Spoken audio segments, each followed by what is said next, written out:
Caribbean. Simply smarter banking.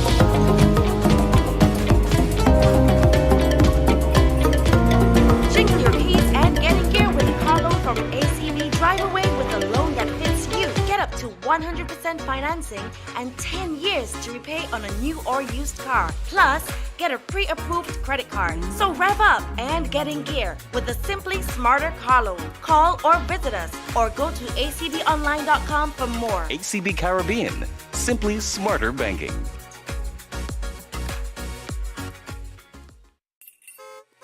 Jingle your keys and get in gear with a car loan from ACB. Drive away with a loan that fits you. Get up to 100% financing and 10 years to repay on a new or used car. Plus, get a pre-approved credit card. So rev up and get in gear with a Simply Smarter car loan. Call or visit us or go to acbonline.com for more. ACB Caribbean. Simply smarter banking.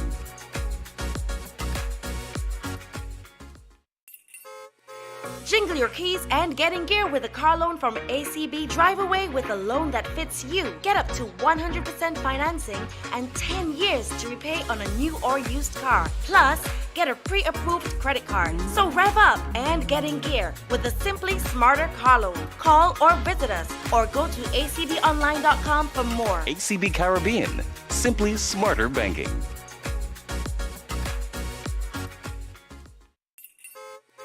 Jingle your keys and get in gear with a car loan from ACB. Drive away with a loan that fits you. Get up to 100% financing and 10 years to repay on a new or used car. Plus, get a pre-approved credit card. So rev up and get in gear with a Simply Smarter car loan. Call or visit us or go to acbonline.com for more. ACB Caribbean. Simply smarter banking.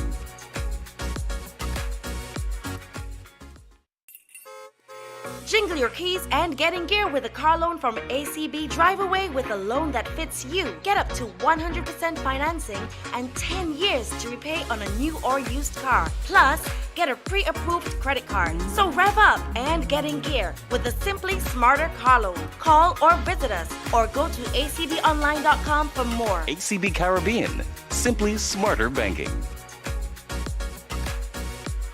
Happy Saturday. Welcome to Sports with Mandela. As usual, we start with the quote.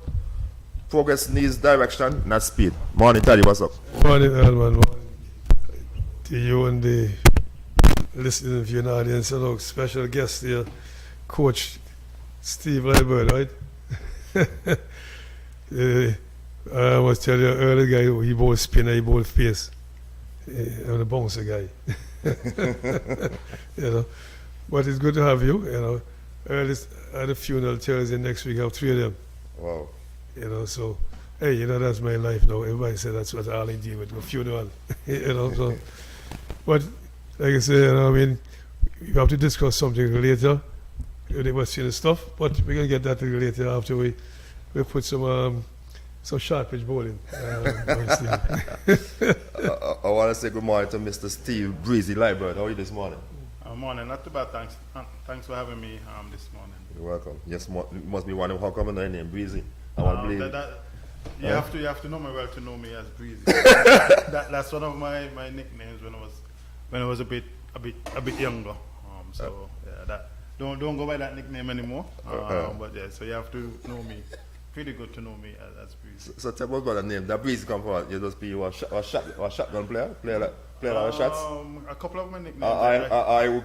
You're going to make it stop about 2 minutes. It can go both ways. A couple of my nicknames came from when I played league cricket in England.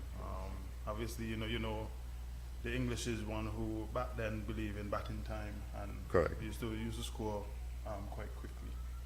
So that's where I got that nickname from. Okay. I know you represented the West Indies. A lot of people might know, but you played the Youth World Cup in 2004 in Bangladesh. I played under 15, under 19 for West Indies. Went to the West Indies Academy in 2003. That time it was in Grenada, right, as well. So, yeah. And then also, like I mentioned, I played professionally in England for a couple of teams, and I also played a couple of second 11 games for Derbyshire County. Okay.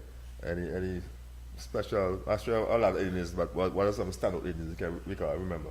I think playing first class cricket, my only first class 100 against Jamaica. I think that's one of my better innings. we were in a bit of trouble. We were 40 for 6, what we call. Then myself and Devon Thomas, we put on a partnership, and then he got out eventually, and then I recall sharing I think it's 79 or 81 partnership with Gavin Tong for the last wicket. Scored 116 not out that game, and we ended up winning that match. Good stuff. And in terms of, how come you got into coaching though? What makes you make you get into coaching? Well, like I said, I played professionally in England, and I started my coaching journey there back in 2006.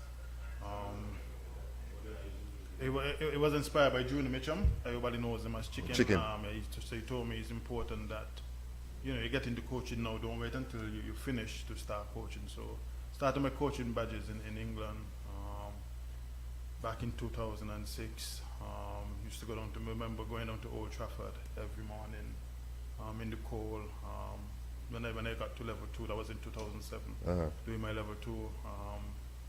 Took me 4 months back then. Now this course is more condensed. I think it's in 2 weeks. But Junior Mitchum, Junior Mitchum was the one who inspired me to get into coaching at a young age. Right.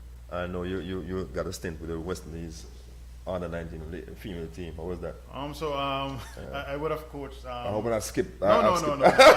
I would have coached. Just for background, I would have coached every West Indian team from senior men's right down to under 15. So I was the head coach of the under 15s for 2 years, assistant coach for 1. So I coached that team for 3 years. Assistant coach with the under 19 for quite some time actually.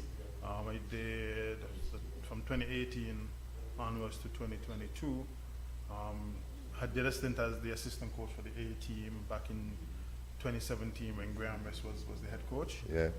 And then later on, I guess that's when people started recognizing me. I was the head coach of the women's academy, head coach of the women's under 19 team.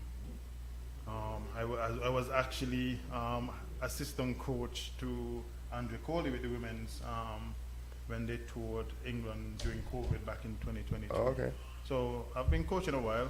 And obviously now in charge of the Leeward Islands Hurricanes. So my coaching journey, like I said, it's people might not know how extensive it is. Well, that's why I asked you to share before we left. People might not know how extensive it is, but I've been coaching. Like I mentioned, I would have coached at every level in West Indies cricket. So I was assistant coach when Darren Samuels first took over. So I did a few camps, assisting them. So the series we won against England back in 2023. You was there? Yeah, I was there as well. So, and then last year to prepare for the World Cup here in the Caribbean, I did that camp. Didn't go travel with the team, but I did the camp, preparatory camp, just before the World Cup as well. Okay. And in terms of when you got called up and said, hey, you got offered to be the coach of the Leeward Hurricane, that's your home franchise, how you felt? So I can give you a story about that. Yeah. So I was at the time I was the head coach of the women's under 19 and the women's academy. So the job opportunity. I looked at it. Said I think I can add value to our franchise. So we have some good players. So I applied. So it's actually you had to apply. It's actually the application. One of the requirements. I know I skipped it earlier. I'm actually a level 3 coach. Passed my level 3 course in 2015. So since then I've been a level 3 coach. So one of the requirements you have to be a level 3 coach. So I applied, went through the interview process, did one interview, came back, did the next one, and I got the job in the end. So I was actually, still with, I had resigned as the head coach of the academy to take up this job with the Hurricanes. Okay. And so far, how you say the job? So how you view the journey so far on this job with Hurricanes? I think it's been, I don't want to say roller coaster, but it has been a good journey, but lessons learned along the way. Right. Last year Super 50, we had a good opportunity to go into the finals, but we sort of left it until we lost in semi-finals against Jamaica. This year 4 there, again, good opportunity to win 4 there, but we fell short again. In the breakout, we went to the finals and we lost to Trinidad after being in a commanding position, and then obviously just finishing Super 50 wasn't wasn't our best Super 50. So it's been, well, don't want to say roller coaster, but it's just been a journey where lessons have been learned. Cool. And when you took that job, did you set any goals or objectives for yourself that you wanted to accomplish when you took on that job? Goals, yeah. I set goals, but I think sometimes we get caught up in goals being more numbers. Right. So some of my goals were just to develop players, have players go on to play for West Indies. Obviously, we want to win a couple. I want to win a couple of championships Correct. with the people with the Leeward Islands. So those were top priority, and then also this one is most important to me. Just having the guys them be a bit more professional. I think once that comes into place, it encompasses everything else. Everything else will be easy.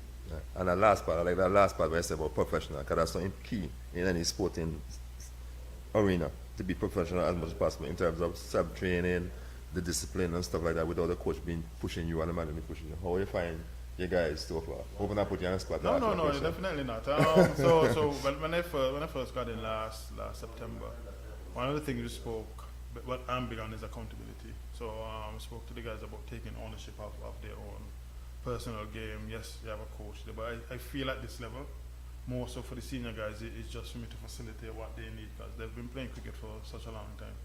They should know in their minds, what they need to perform at the best. And I always say to people, being a professional, I shouldn't have to, for lack of a better word, give you a hit or drive you to want to do good. Correct. So we were big on players being accountable, players taking ownership of their own personal performance. And I think the guys have bought in. I don't think people understand, I guess we'll go into it during the conversation, I don't think people understand the amount of work these guys put in on a daily basis. Right. And in terms of, I know your father was in St. Kitts before, now he's come to Antigua. Sometimes I heard during the media that we don't have a home to practice. How true is that? Is that true? I hope that you're not getting in trouble again. I like to ask questions. No. You can ask questions. What I would say is, we've been practicing. So far, well, when we were preparing for Super 50 this year, we used ARG. I was quite happy with the facilities at ARG. I know it's now sort of a multi-purpose venue, but the pitches there were really nice. I want to give kudos to American Musai. Yeah, Merrick, Musai, and the crew. I thought they similar something. My father quick or something. One of the things they did, they accommodated us really well. They asked what we need, and we sort of got everything we needed during that preparation for Super 50. I'm not dodging your question, but I think we instead of looking at that, just think whenever the situation is in front of us, we do what we need to do just to make sure that the guys are prepared. Correct. And for you, and talk about pitch preparation and stuff like that, because I used to play cricket and used to prepare some pitches and stuff. Mm-hmm. In terms of you guys, I know Thomas playing in Trinidad.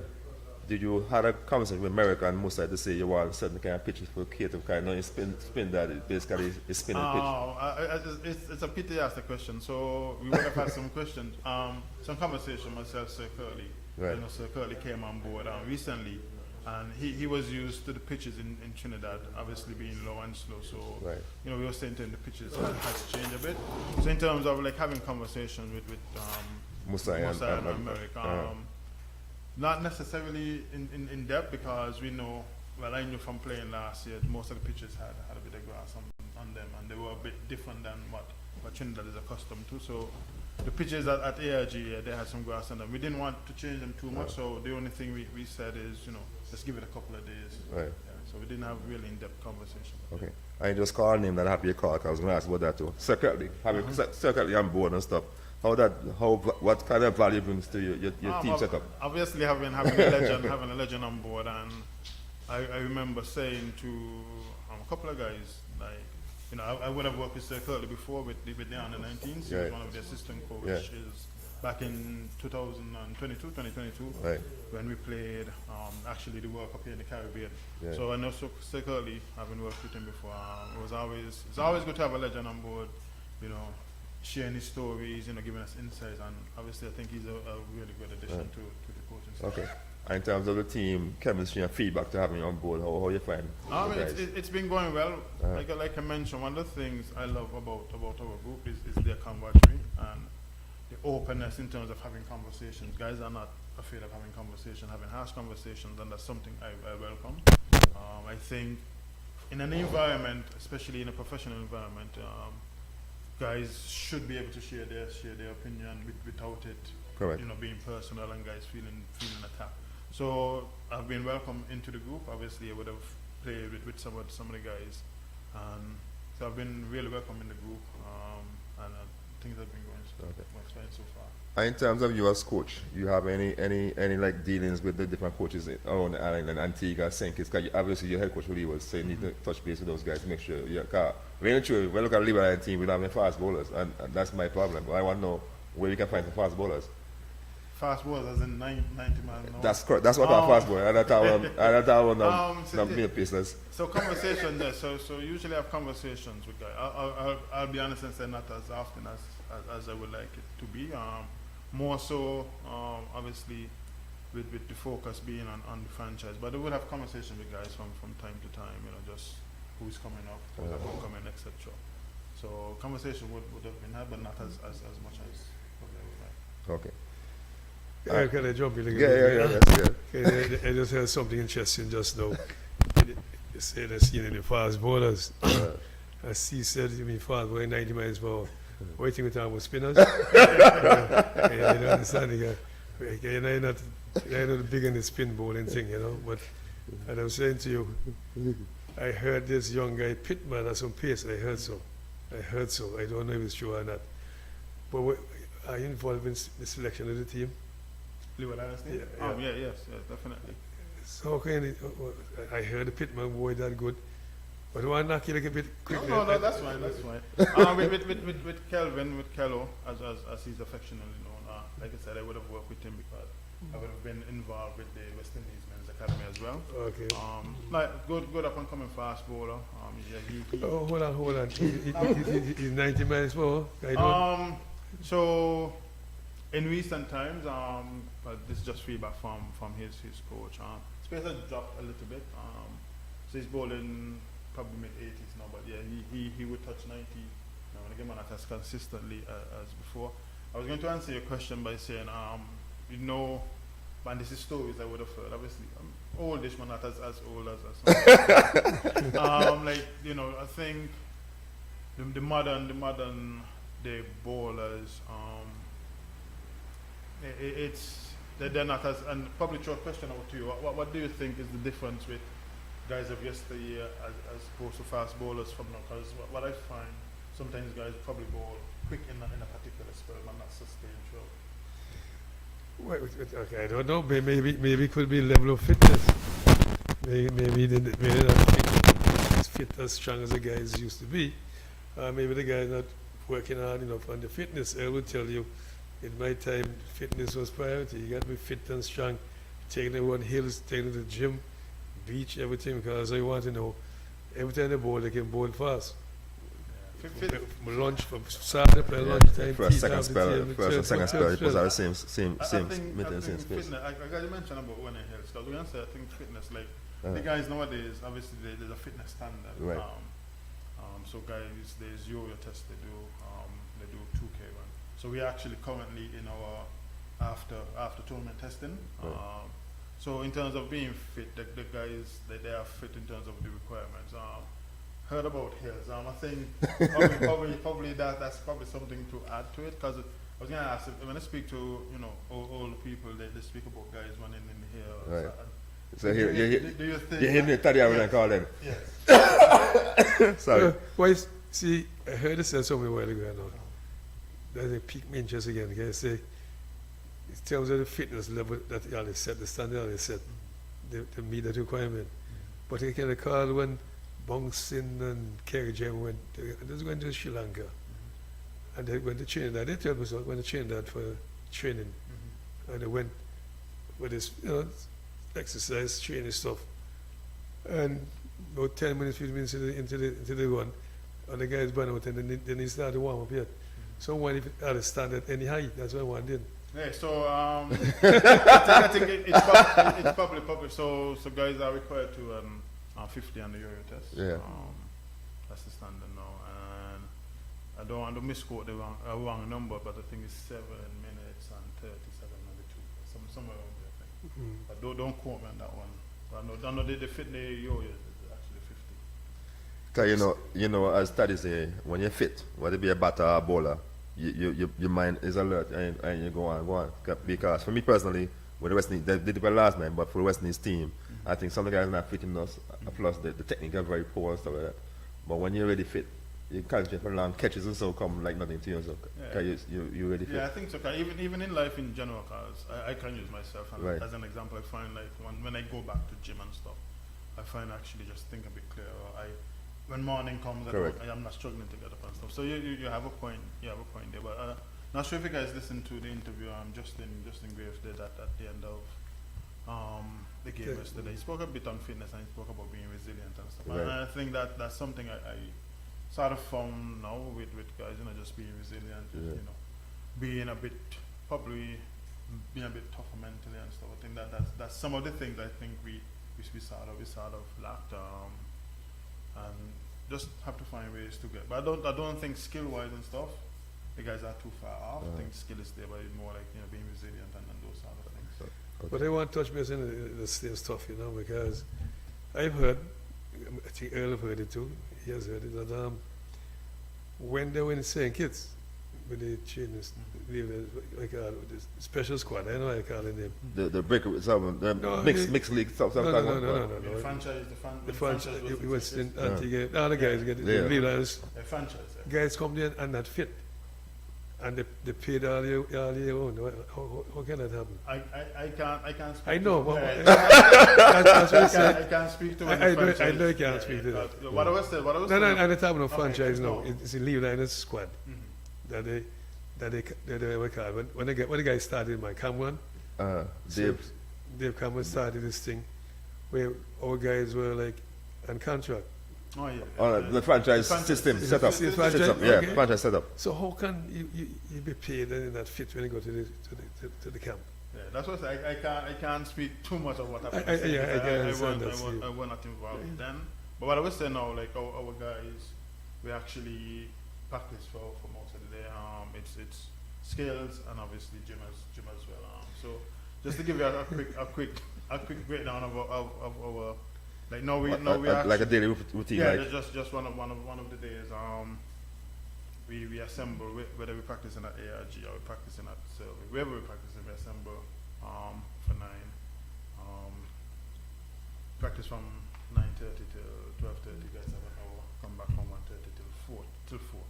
And then guys would have their SNC stuff, which is gym, quote unquote gym. So one day might be conditioning, next day might be gym stuff, and it's more tailored now to whether it's a fast ball or a batter. Okay. Can I suggest something? Why I want to suggest something? Can I remember, I was telling Elsa last week or sometime, when I was preparing the test pitches in recreation go 1999, I can recall McGraw was fit, unfit, out of the game for a while. And he came here, did the 2 games here, well 3 games eventually.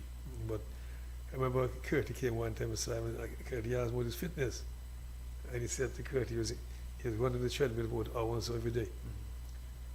Incline treadmill. So if you're going at hour and a half.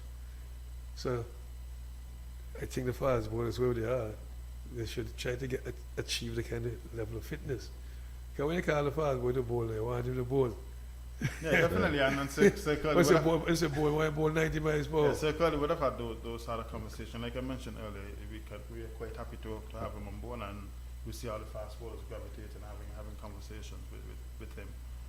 So he actually spoke about fast bowlers bowling massive balls and stuff. As not only him, just having conversations with Courtney as well, Walsh, with who when we have a close relationship. He said as well he loved to bowl for an extended period. So point taken. Like I said, we practice pretty much full day. The fast bowlers, they bowl multiple spells throughout the day. They have their SNC stuff, which they do, whether it is like it's a conditioning, which is running, they do their gym stuff. Can I ask one last question before? No, you get. They have some fast balls in the nets who can bowl bouncers. Yeah, definitely. You sure? Definitely, that's a Because definite. when I see the batters these days bounce like the dodge out the way now, even West Indies. I was telling Earl, I was so pleased with the guy Hope, but he didn't get many bounces in his innings. I wanted to get him a factory in my net. He bounced over 2 weeks. You see how the ball were bounces. Because what happens in my days when I used to play, bounce was easy to bat. Either in the line or outside the line. Correct. You don't have to hook, you know. True. You get in the line, I get over the line, and the ball pass. So I don't know why. And when I play, nobody's helmet now. You have to have a good technique and defend yourself. So I don't know why bouncing so hard to bat when playing in the good pitches. I will ask you a question. I think, because I always wonder, is it like because there were no helmets and stuff? Do you think the batters probably focus a bit more on the ball? Well, the technique, you focus on by a technique, you get, and you see, I was fortunate, at my club, and I was the fast bowler there. You go Jeff Abbott, quite a few, and I used to give Angela the chance, he bounced me all day long. so it was a challenge. Earl might tell you when Kenneth Benjamin and Winston came, used to bounce at all that in nets. They have like their own test match. Yeah, their own competition. In practice, you know what I mean? So you challenge one another. You want to improve. And sometimes it's set to feel if you get out your batting done. Because you must bat like real cricket. You must challenge yourself. So, like I said earlier, I don't back West Indies particularly, but I was so happy that the white guys didn't beat them. But let me add just like Taddy said a while ago, which is so true and which is nice. You find players these days take ownership and so on. Like Taddy said, challenge yourself and try to be competitive in practice. Because for me, if you practice, why I practice here? When I go in middle, it becomes easy for you now. Yeah, so I'll answer it in two parts. So, Take your time. So what we do, so we have skills. Let's say, for example, now food is in April. So when we resume in January, it's going to be skill based for the first month. Just obviously, I would, well, not obviously, but I would have had conversations with the players after Super 50, just to find things they want to work on when we get back. Correct. So in January, going to be skills based, and then when we get to February, we start to ramp up for competition. So that's when match scenarios comes in, those sort of things. So like you mentioned, when you're out, you're out. So those things start to come into play. So as you say, we will cricket in practice. So from February, we start to do that. So to answer your question, yes, like I said, the environment is one that where the players start to challenge each other. And now we have the sidearms, which is the dark stick, as some people call it, as well. So batters face those as well. So those balls a bit quicker than bowler, right. etc. So they always challenge them as well. Okay. And tell us something now. The biggest thing about the Super 50, that was a challenge. Cause Hinawaju was in the news all over that you got dropped and stuff, and you guys performed really well. I can't know about you performed poorly this year, in my humble opinion. So Liam, to the Super 50, what kind of preparation you guys had? Our preparation was good before Super 50. I don't think that is an excuse. I would never be used as an excuse. We had practice, we had practice matches, those are things, the usual things we do before competition. So we won't use that as an excuse for our performance. Yes, okay, we performed poorly, not up to Leeward Island standard, definitely. So as a coach, looking back, of course you have to do assessment and tell the board and stuff the reason for this I want to believe. So if you work with somebody, they don't want fear what going on, they're writing your JD. So as a coach, what are some of the takeaways you look at, and if you care to share? Yeah, I can share a couple. I'm not obviously. I think a couple of things to mention, and like I said, it's not excuses. We would have had 6 guys playing at that level for the first time. 4 guys making their debut. I think if you look back at the competition on the whole, teams that won the toss, teams that batted second won all the games. I think the pitches, apart from the first game we played, where we probably should have scored 400. Other than that, the toss was a big factor in the outcome. Like I say, don't want to really look for excuses, right. But I think if you look at the competition on the whole and you realize, hey, in every single match, teams that batted first struggled. So it started out something that should draw a red flag. Even in the finals when you watch Barbados versus Trinidad, see the pitch with the ball spinning square in a one game more before the pitch and on the pitch. So like I said, not really looking excuse, but I see you want to shake it, so tell you what it is, so can't tell you shake it. Steve, I say something to you. I can't call a meet here before, but I like your honesty. I like that. But I can say something to you. I heard you say something which I disagree with. Game start, spinning big in the first, that's not a good pitch. That's not a good cricket pitch. no, my first. And he say maybe 4-day, but that's not good for 4-day either. So when you prepare a pitch, especially test cricket and recreation, go and prepare them. Even Warner Park. I played Warner Park many times. Very good cricket pitch. Nice batting. Very good batting pitch. Spin ball is getting the ball to turn much of Warner Park. Go Park, yes, you know what I mean. But I want to disagree with you this. Anything task inside the game. That means Western Cricket Board need to do something more than ground staff. It's supposed to have, especially like I said earlier, for 50 over match.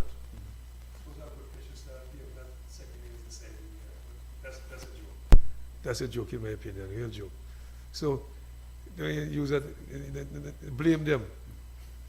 But I want to pick up some of the things now because I don't know if I can answer. Because I heard that, because we had a debate here earlier with Enoch and Spencer, the selector. And he said and observed already that Mackenzie get picked in some of the awards because he had a better average. So I said, what's average to give me about? And then by his average business. Because he said they want to win. And if you want to win, they don't know we can drop Hayden Walsh. If you want to win. Hayden Walsh, senior bowler, pretty competent batsman, one of the best fielders. So if you want to win, you have to pick your best player. So I couldn't go along with it. Earl will tell I like Mackenzie. I love him. I don't have a problem with that. But for you just to go and win.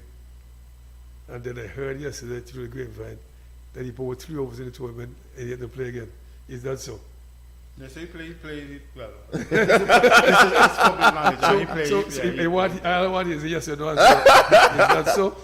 Yes, he was. So that defeat the purpose of our best that you're not going to tell me for development. You know, but there's something else you hear talk about now. I want to talk about Enoch and me talk about this for years and me because I used to be a selector now. I tell you I want to win a selector job. Because I don't want to pick now 40 team with 50 overs. Because that's nonsense, in my opinion. And I'm saying to you, I hope they have enough time with them guys. Okay, you put them in a kind of simulated situation where they can bat long all day long and so. Like maybe start the 3-day match fight because they would do every day, right? You can put the plan in place. And then learn to bat 3 days and so on in a 3-day situation. Because they have to learn to bat long in 4 days, you can play now. I plenty of this one, the mindset, you know. Yeah, no, so we usually, let's say just in terms of for the pep, so we usually, like I said, we usually have match scenarios and stuff. So I believe in batters batting lots of balls, so, and you can ask any one of our players, the minimum amount of time they would have ever batted.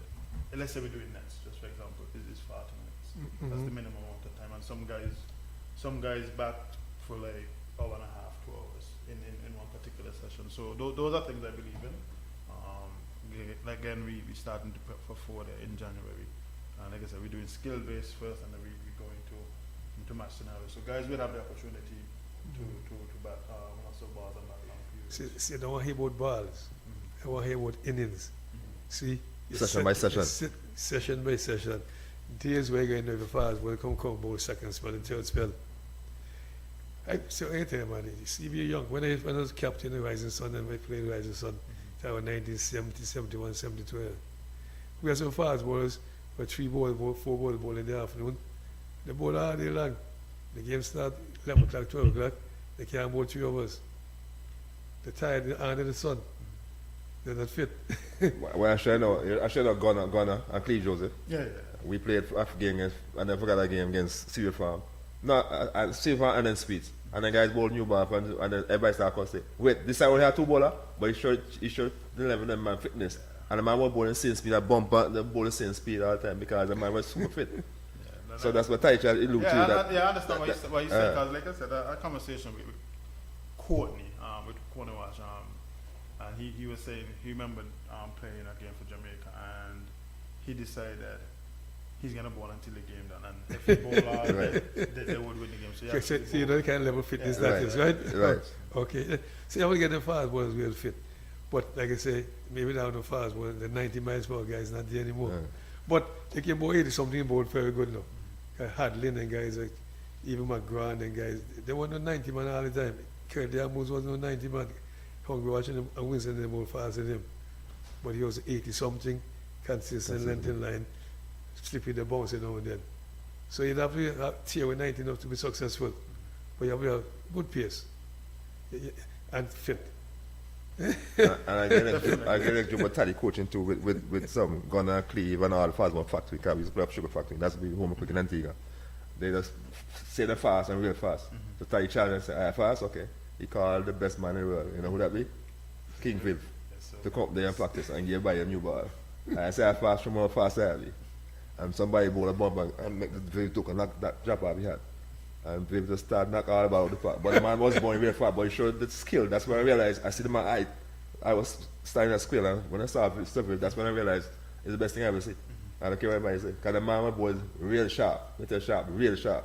Yeah, I would have heard about Taddy coach from multiple Yeah. persons. So. Let's see how put guys to the test. If they say they're good, like I was watching the game the other day, this Seeds boy supposedly bounce of wayside. Yeah. So in fact, when one pull you go for your You ball, go for by yourself. That's what you do. Yeah, it's a serious thing. if you bowl a bounce up, Okay, so what? You say fast, you you bowl can't bumper. bowl you go by short, the yourself. man will pull you as far as bowler. When the ball short, when you come to short and so, that's a bounce up. Anybody can pull and cut a shot by midways. That's the special skill. Well, let me ask a question back to the Super 50 squad though. Do you think this cycle, a lot of people talking, just yesterday I was talking to Kerry and Bunks and stuff. Do you think the side was the balance side that you are selected for the Super 50? I hope I'm not getting in trouble. No. Ask the question. What I would say in terms of selection, I think that there would always be differ of opinion in terms of from the And the majority win. And the majority win. No, from I'm not going to talk about selection. I'm talking about like from people. Listen, don't care what team you That's pick. correct. There's always going to be some qualms about certain people. So that's what I would say. Hope I'm not ducking and evading. I ducking because when we look at the side and stuff like you cannot now pick a side. Look at you're on about 5-6 batsmen. You want a wicketkeeper. You want a spinner. You want some. But when you look at the side, you're more. Yeah, about 3 wicketkeepers. Yeah, as chairman select that now, you have 3 wicketkeeper. Why didn't you wicketkeeper for? You know, you see when something can play as batsman and all kind of stuff. And Mark, I love the guy. The guy Tuckett was right here. Yeah, Tuckett was here sometime with Terry Adams, and him talking and stuff and his mindset and stuff. I wasn't surprised that he's doing so well with the academy side now with Lewis and stuff like that. I could see he's a solid player and know what about. You know, but you think the side was a good side enough? You think? Like I said, there would always be different of opinions from fans and stuff in terms of whatever team you pick. You can actually pick a team to probably walk down Market Street and they say what this man wants better than this man. So That happens. I think I think it happens all the time in terms of people have different Right. opinions and stuff. So that's much of it. I see. Okay. I'm fair batters not much batters they come to the party because Kofi James score 100 after that. He scored 11 runs in total after that. Yeah. I was so shocked when he started doing it. So Jama was our top. 170 something or something like that. He started something that said, But that's not the right one about. Yeah, nothing to write home about. He actually. What I say about Jama before I want to go into what I was going to say. What I say about Jama, he's someone who obviously he made his debut when I was. how many years ago? He made his debut in 2008. It's almost 20 years. 20 years ago, right. So and he has been a consistent performer. If you look back at Jama's number, so 4 there as well, he scored. He was second leading one scorer. Correct. Last is Super 50 as well. So one of the things that I ask the batters to do is ask questions of him. How do you prepare? What still driving? Because Jama is now 35 now, and still doing that for for us. But to go back to the competition itself, I think Kyle Mayers was the leading run scorer with I think 180, 190. So nobody scored 200 was in the competition.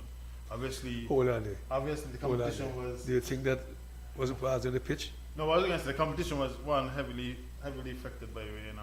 Okay. Don't think people realize. I think only 5 or 6 games. Correct. was Yeah, correct. affected in the Because Guyana was making a lot of noise. They so didn't get a Guyana chance. actually only Yeah. played one, Yeah, one, correct. well, a half of the game as well. So and then like I mentioned in terms of, and in my personal opinion, just conditions were a bit too one-sided to start. Obviously, when you put the pitch on the wall on the pitch, then Yeah. so Well, let me ask you a question. Maybe you know. 'Cause what I'm hearing, well, I read out the newspaper from Trinidad, and they said that the tournament played in the monsoon time, when the rainy time. I think. So why wasn't put together cricket I in Trinidad can't. there? That one is above my pay grade. I'm not too sure.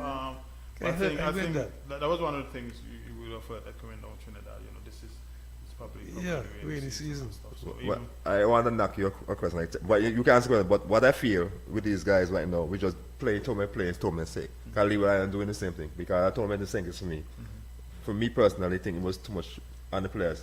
Because you had people playing a fast track game, basically almost every day playing games. So everybody don't get time for rest and recover that kind of stuff. I know in sports. With the mixed tournament that Yeah. I think that was kind of unfair to the players. Need to prepare. I know I can't answer, because I don't want to get in no trouble. But me personally, just looking on, and because I used to play the sports and all, you buy need time to relax and stuff and be focused and stuff. Why can't, well, you're the head coach now, you not should demand certain things because you want, because at the end of the day, it's your head people call I want a region. So you have demand from the board that, hey, let's get this player in shape months before a tournament. So when tournament come out, everybody peak and stuff. Sometimes people are peaking, know. people can. Right, so you have to put on your foot and say, hey, this is what I want, guys, and let's work towards that. Because it's not fair to the players, it's not fair to you. Steve, let me jump in a little bit. It's like a shy for to answer. Let me jump in a little bit because somebody just dawned on me, you know what I mean? Because like I said, there's so many one-day cricket being played. And focus like Bangor Park, Enoch now, for years, 3-day cricket and 4-day cricket when I used to play. But the guys that you inherit, I would say inherit, they give to you. How many play 4-day cricket in the 3-day cricket, 2-day cricket in the regular season, in the regular local competition?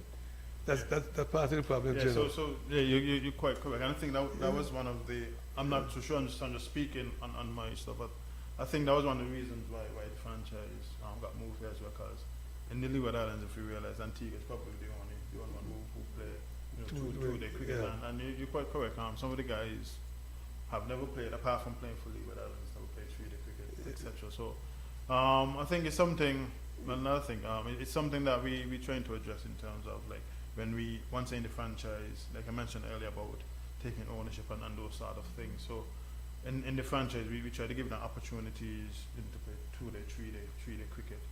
One of the things the guys do, they play for the different teams when the Antigua season is going on. So I think that would help. But you're quite correct in saying like there's a lot more one day and T20 focus around the world. I am still a big Test cricket fan as well. I love the longer form of the game because it takes a bit more skill, obviously, a bit more concentration and all those things. So I'm still a big fan of that, and I always say to our guys, our batters especially, until you can, bat for a lengthy period of time and understand, batsmanship and situation awareness, what's required in this situation, etc. I know. Look, I was so pleased for my not so good friend Hope and the Graves guy, because he said something to you.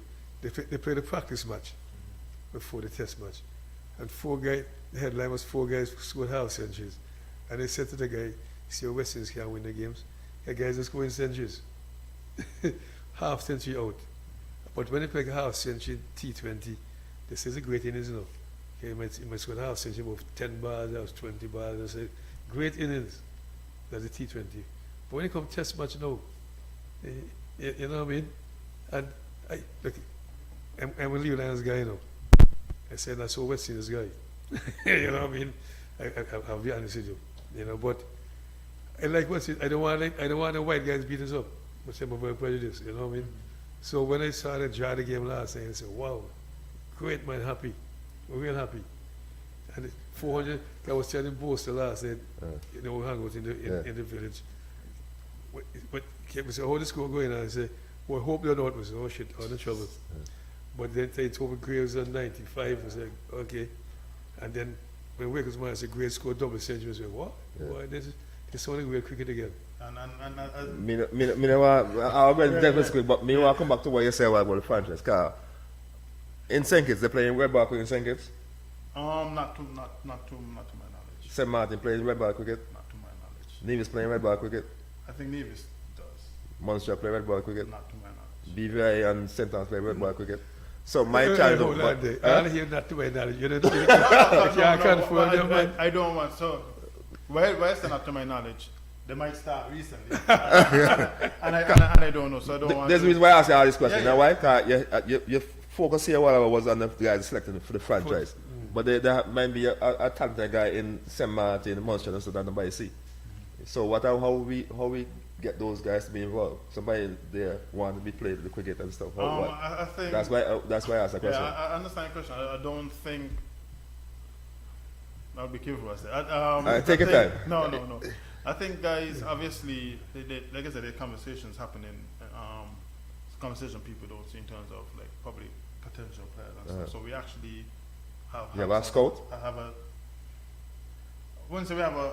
Going to say we have scouts, but obviously coaches in different territories with feedback and say, oh, you know, John Tom is, right. You know. Because not that cut across, but if me in charge of someone, me go one of the best people around me. Because when me might have in front of me, somebody that might be twice as good as them people, and me get shot change, and then they call for me head. So I need to get all the people, all my tools then, so we can look at and say, hey, I want to do so. You understand? So I think you need to do some homework on your own and see what's going on. Yeah, like I said, I don't think the ones that there's talent we're missing, but obviously just knowing the nature of how we are as a people, if there's someone who we feel in our territory is good or decent enough, that will be made known. I don't think at the moment there is anyone who we probably wouldn't have heard of. So obviously, people would mention from the different territories. So we have experience. So that has been done and stuff in terms of people saying. Yeah. Okay. But I just want to go back to something Taddy was mentioning about Shea and those guys. I actually went to the barber yesterday and similar sentiment. Someone said, "Why?" So yeah, I'm still waiting about the game and stuff. So I said, I actually mentioned Justin for a reason, and I said, once Justin is there with Shea, they've got opportunity. And he said, why? Once Shea out West Indies. So I actually said to the guy, I said, no, obviously Justin has been a part of our franchise, and I know the type of work he puts in and stuff. So I said to him, Justin is a very capable player as well. And once both of them back, it will be good for our cricket, and I think we have an opportunity and a chance. And he was like, no boy, once Hope out, that's it. And I actually was watching a bit of the game and saw the pitch.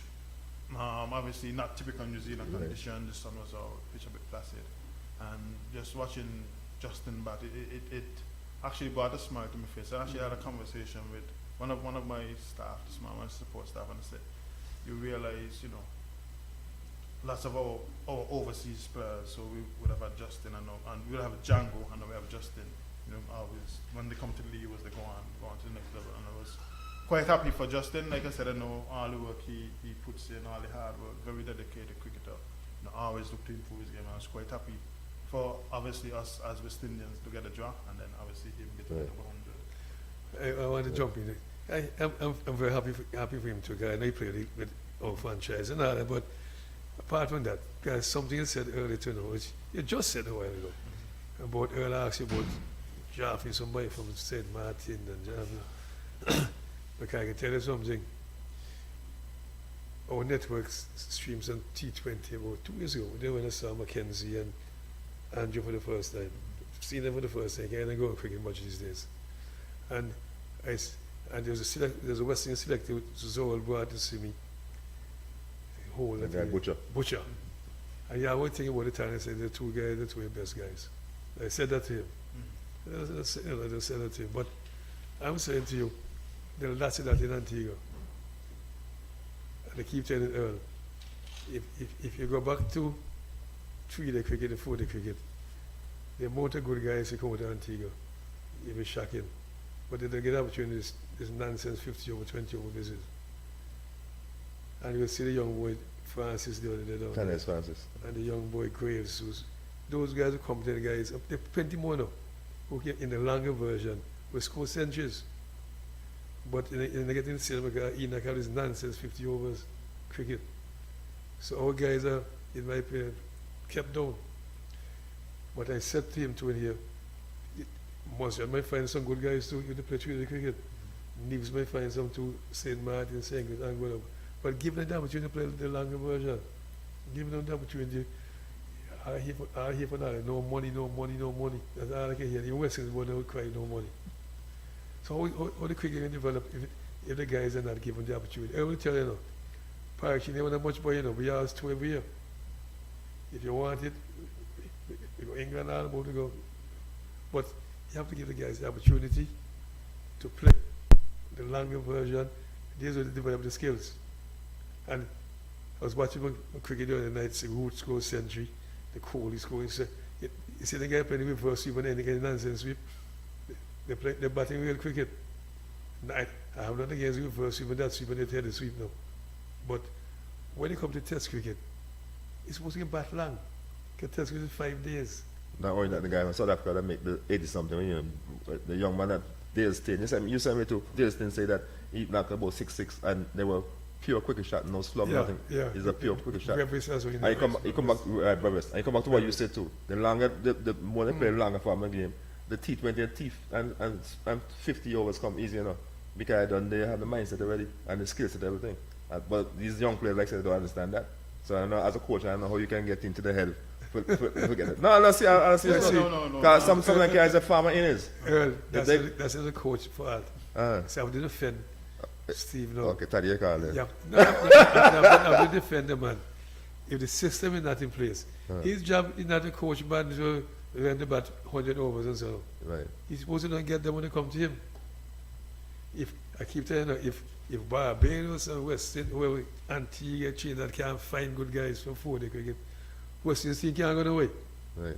You have to find them locally. Give them opportunity to bat long. It's 3 days. Look, Flip was trying to get local play 3 days now. And they shut him down. They can start Friday afternoon. You can start Friday afternoon, 2 o'clock, whatever that is. So we actually, when I was back in St. Kitts, and we actually played it for a couple of seasons where we played 3-day cricket, so we actually started. Yeah. See, I didn't know that. That time when you did that now, how you find the team for program in the 4-day? Yeah, it was obviously back, this was about probably 2000, early 2000s it was. Oh, that's before you could get the coach. Okay. While I was still playing, so we used to, that time locally was trying in St. Kitts, so we played similar to Antigua, we played 3-day, we played 3-day cricket. Yeah. We played Thursday, we played 20, I think it was 30 overs, and then we played on the weekend 40 overs and stuff. So it was good. Guys obviously take off from work, obviously, on a Friday afternoon, you come, start the game, and you come back Saturday and Sunday, finish. So it's something we did, but it didn't last too long. I think it lasted 2 or 3 seasons. Okay. Yeah. But what do you think of decline? Cause next week we have the guy Powell. I'm sure you're watching right now. Nevis, Carly Powell should be here next week, so you can tell more about cricket in Nevis. But in terms of St. Kitts quick, what do you think of Carl the downfall of cricket in St. Kitts? Cause I heard somebody saying that the guy Louis don't have no competition because he can't get practice at playing cricket and stuff like that. So St. Kitts, obviously, people don't know that's the land of my birth. That's where I grew up. But St. Kitts cricket has always been sort of on back burner as a sport in St. Kitts. It has never been the #1 sport. So even like St. Kitts, football is #1 sport. Football has always been up there.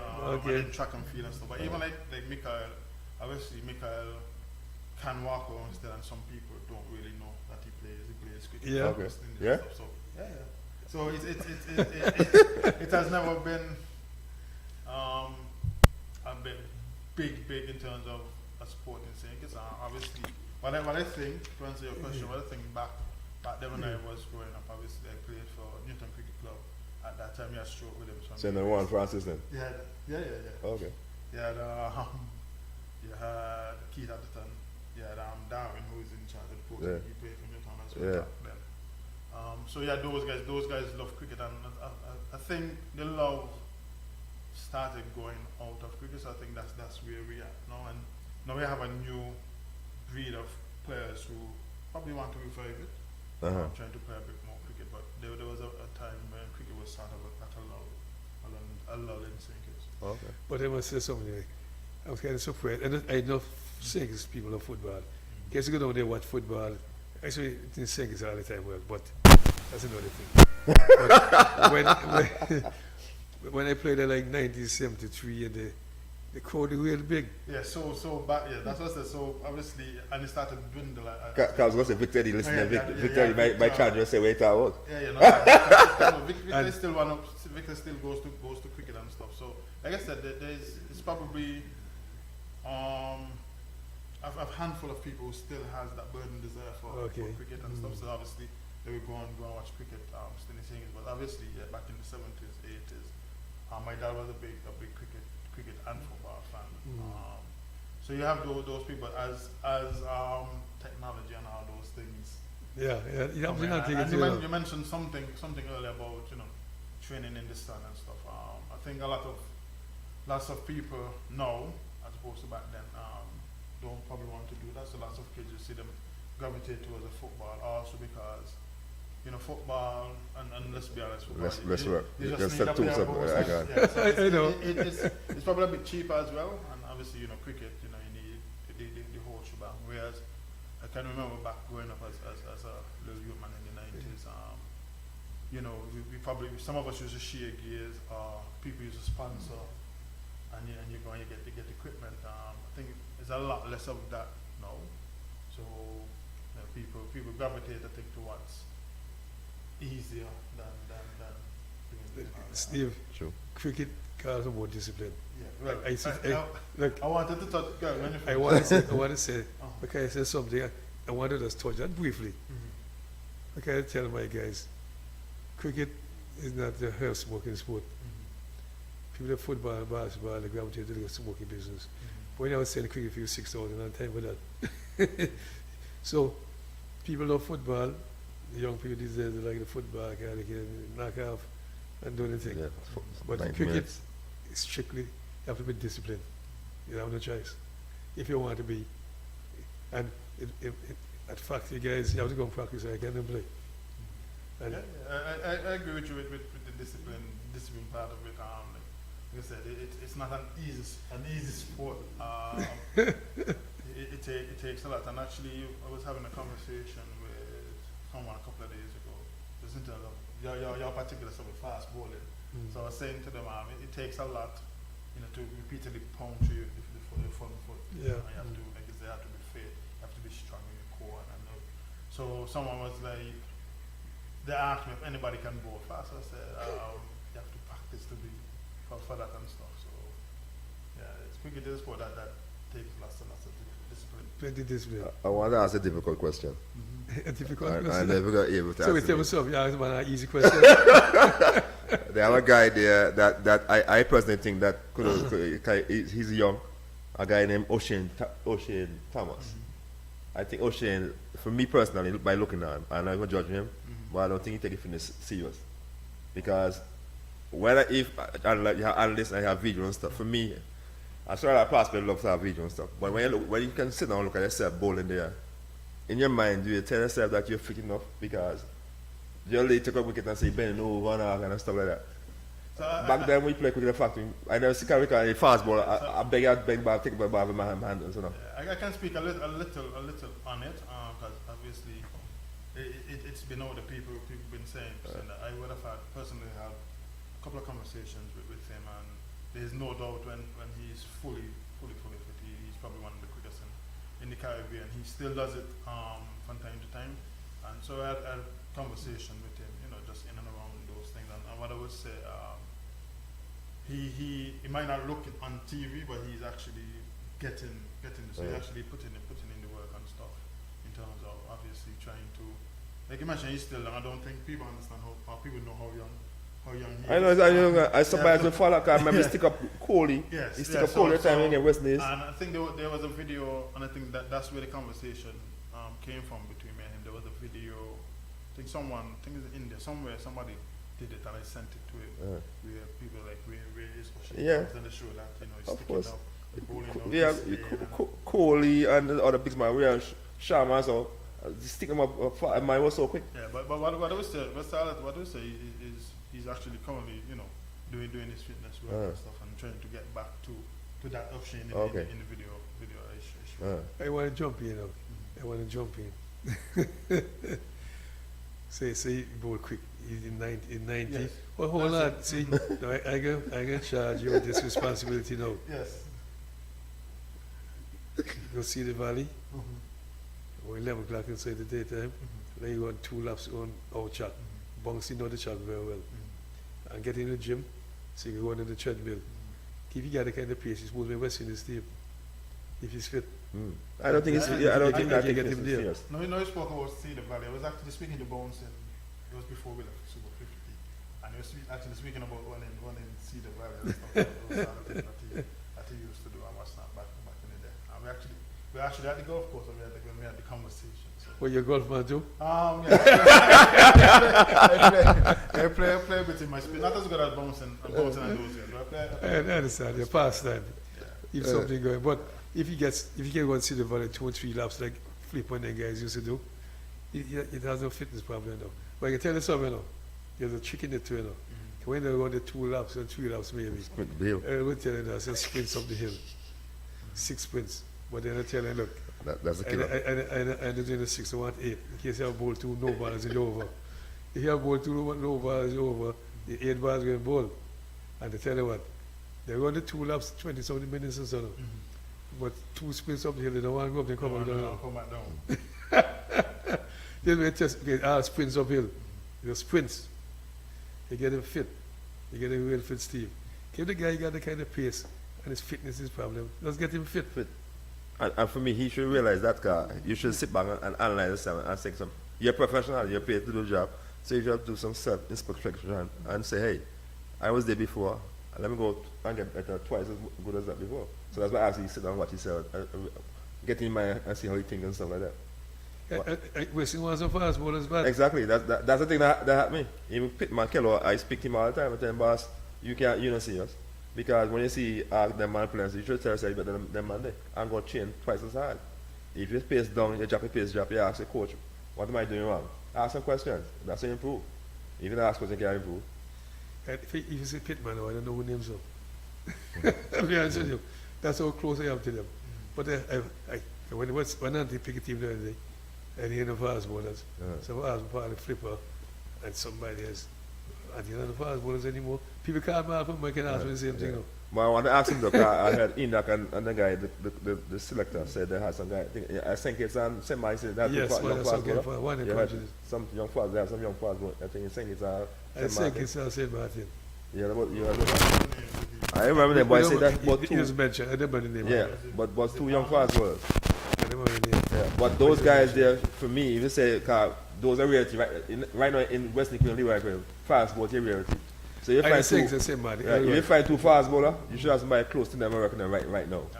If you told me Ask Spencer. Ask Spencer. Yes, you know. Right, Spencer was here time, They but I were remember. here. It Yeah. was mentioned. He asked about fast bowling.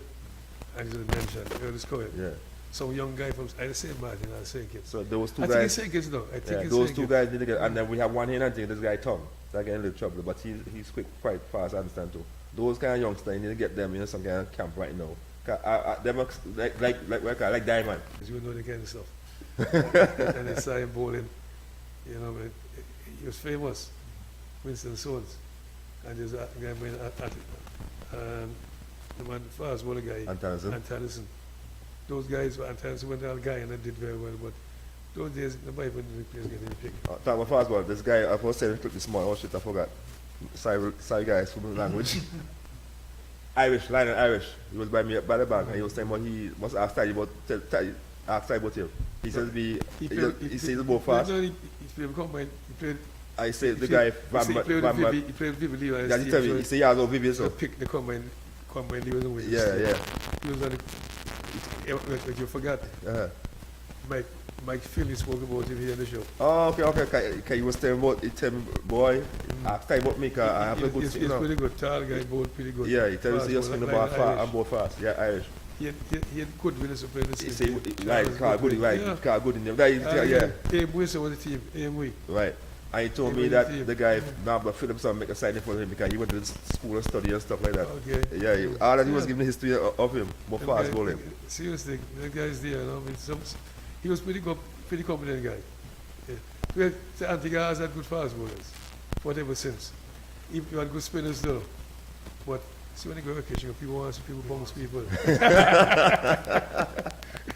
I tell you what, like, I give the guys a joke all the time. You know.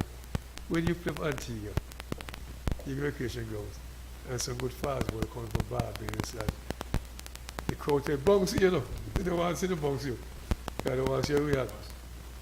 I know Earl played in on the semi-pro 1985. In the semi-pro league, I think 4 teams are the best in Antigua, practically. And I can recall Tim Robinson and the other South African guy. One that died there, Split died there, Robert Smith. and the other fan, played for England. And they were here in Antigua at St. Halfway, doing some shoots with advertisement. And they came to watch the game at Factory.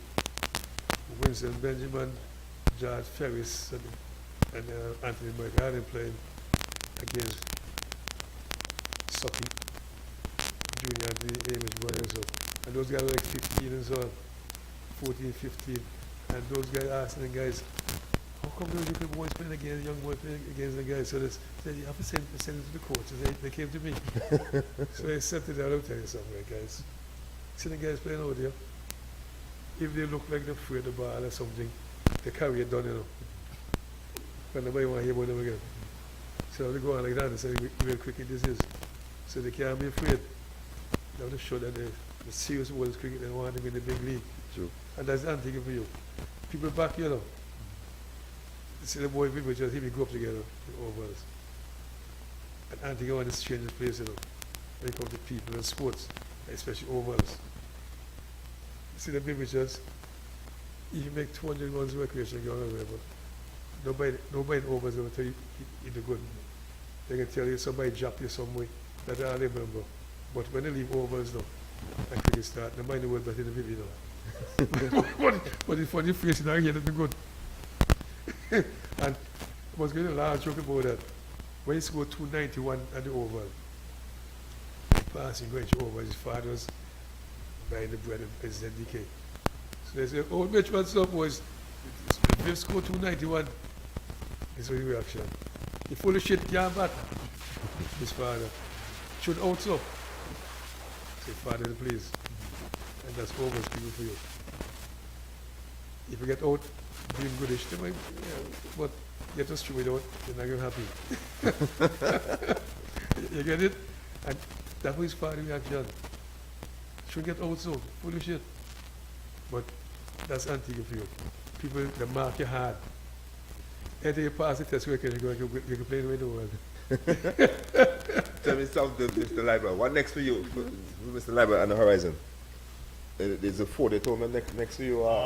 So currently, we just finishing. I think I mentioned it earlier. We're finishing after tournament testing. So the guys, we spoke out on fitness, so they have to do testing before and after tournament. So We test too easy, man. that is mandated by CWI. I know that. So we're gonna complete that on Monday, and then like I said, when we get back, there are 2 things. There's breakout league. It's moved forward now, because I know someone might say, hey, you had breakout league just the other day. Right. What's the breakout? What's that? So breakout league, it's a league that CWI they brought in this year. It's a T20 league. I know you might no, this is the so T20 league. It's a T20 league. It's more to sort of unearth young talent. So you're only allowed 2 players between the ages of 27 and 29.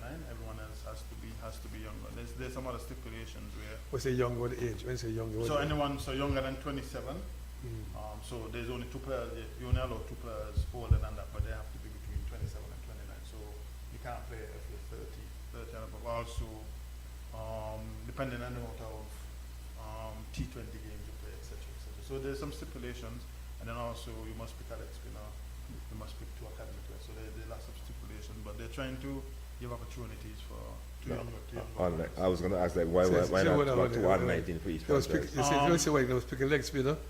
Yeah, so each What's team, going on?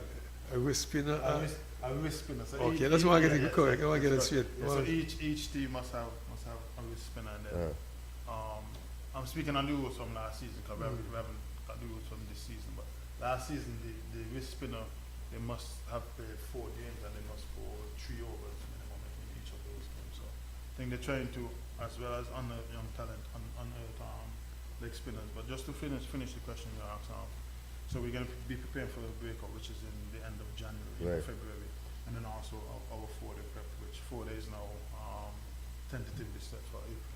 Let me ask the next question. A lot of people talk about the franchise cricket. Do you see the franchise cricket helping our cricket in Germany, across the region? We have the West Indies. West Indies? Yeah, West Indies. I see. So I actually, when the franchise just started, I was on, I think I played 1 or 2 seasons.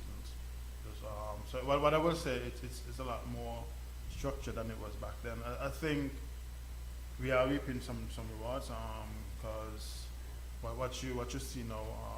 So I think people don't really look at it that way. So I know he's not playing now. You're Jason Holders, you're Craig Ross. Those guys were sort of the first set of guys in sort of the franchise system, academy in franchise system. So we're seeing. I think this is my personal opinion. I think we're seeing rewards. Obviously, yeah, we definitely. I see. It can be better, obviously, like in anything. But I think we're seeing some sort of. But I'm not seeing the rewards. I tell you what, no. It's you see, I'm going to a different level, different story altogether. Because all I can hear from West Indies board, they have the money. So all this franchise now bringing the money in IPL, they're bringing all the money. This where the rewards supposed to come in, the finance. The one. Oh, above your the pay one grade. above, the one is above. But what I would say, I think our market, is hard of niche. But I think obviously India is what. Correct. But hold on. I can understand what you say, but how told the Indian market, they watch it too, they pay for it. So I can't agree with you with that. Because even when our guys they play T20 and so on, and T10 here, we stream them at the time it was Dream 11, and the other one, something was sponsored them at the time. Yeah. So we stream to them direct. So even though it's local, they still benefit back there. So I can't agree with you along that lines. Because I have to know how this thing works a little bit. So yeah, that's what I might be out of my depth with that. Yeah, but I think I tell you something, when they did this something the other day, the Lions T20, I know that discussion, you have to start this certain times for the Indian market and so on. So they get money from it. So why when they get enough money? So every West is board full of shit. I've been honest with you. Something about them. Look, Steve, I've been knocking them with the longest way. I said, when we used to play the 50 overs in January and so, two counties in England come play in our league. You remember that? And we couldn't benefit from that. How we can come and play with us, we can't get guys going over they play. At least for those counties who come here and play with us. You understand my point of view? I remember so-and-so came here, remember that Kent and so on. Kent came, Yeah. Hampshire came. So I'm saying, if we can agree with them, okay, they benefit plenty, like it's pre-season for them, and they learn our standards of cricket, So if they come here, how Westwood can they go to Hampshire? They will take 1 or 2 guys, can take 1 or 2 guys. So our guys can go up and learn. So that's why knock West is word for now. You think me wrong? You can't say that. That play well.